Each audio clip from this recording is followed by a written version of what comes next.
7 akan mempresentasikan hasil makalah kami yang berjudul Pengambilan Keputusan dalam Organisasi.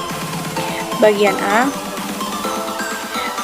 pengertian pengambilan keputusan dalam organisasi. Pengambilan keputusan dalam organisasi merupakan suatu hal yang sangat penting bagi individu maupun organisasi. Pengambilan keputusan kadang-kadang mudah tetapi lebih sering sulit sekali. Kemudahan atau kesulitan dalam pengambilan keputusan tergantung pada banyaknya alternatif yang tersedia. Kemudian yang kedua yaitu metode pengambilan keputusan dalam organisasi. Yang pertama, kewenangan tanpa diskusi. Biasanya, metode ini sering dilakukan oleh para pemimpin yang terkesan militer. Kemudian yang kedua, pendapat ahli. Kemampuan setiap orang berbeda-beda. Ada yang berkemampuan dalam hal politik, pangan, teknologi, dan lain-lain. Sangat beruntung jika dalam sebuah organisasi terdapat ahli yang kebetulan hal tersebut sedang dalam proses untuk diambil keputusan. Yang ketiga, kewenangan setelah diskusi. Setelah diskusi, metode ini hampir sama dengan metode yang pertama, tapi perbedaannya terletak pada lebih bijaknya pimpinan yang menggunakan metode ini dibanding metode yang pertama. Maksudnya, sang pemimpin selalu mempertimbangkan pendapat atau opini lebih dari satu anggota organisasi dalam proses pengambilan keputusan. Dan yang keempat yaitu kesepakatan. Dalam metode ini, sebuah keputusan akan diambil atau disetujui jika di dalam proses pengambilan keputusan telah disepakati oleh semua anggota organisasi. Secara transparan apa tujuan, keuntungan bagi setiap anggota sehingga semua anggota setuju dengan keputusan tersebut. Saya akan melanjutkan materi yang ketiga yaitu jenis-jenis pengambilan keputusan yang terdiri dari beberapa.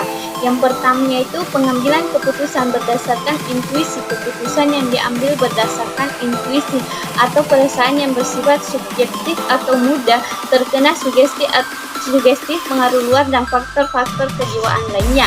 Yang kedua yaitu pengambilan keputusan rasional. Keputusan yang bersifat rasional berkaitan dengan daya guna masalah-masalah yang dihadapi merupakan masalah yang memerlukan pemecahan rasional. Yang ketiga itu pengambilan keputusan berdasarkan fakta. Ada beberapa pendapat bahwa sebaiknya pengambilan keputusan didukung oleh sejumlah fakta yang memadai. Yang keempat yaitu keputusan berdasarkan pengalaman yang seringkali terjadi bahwa sebelum pengambilan keputusan pemimpinan mengingat-ingat apakah kasus seperti ini sebelumnya pernah terjadi atau tidak.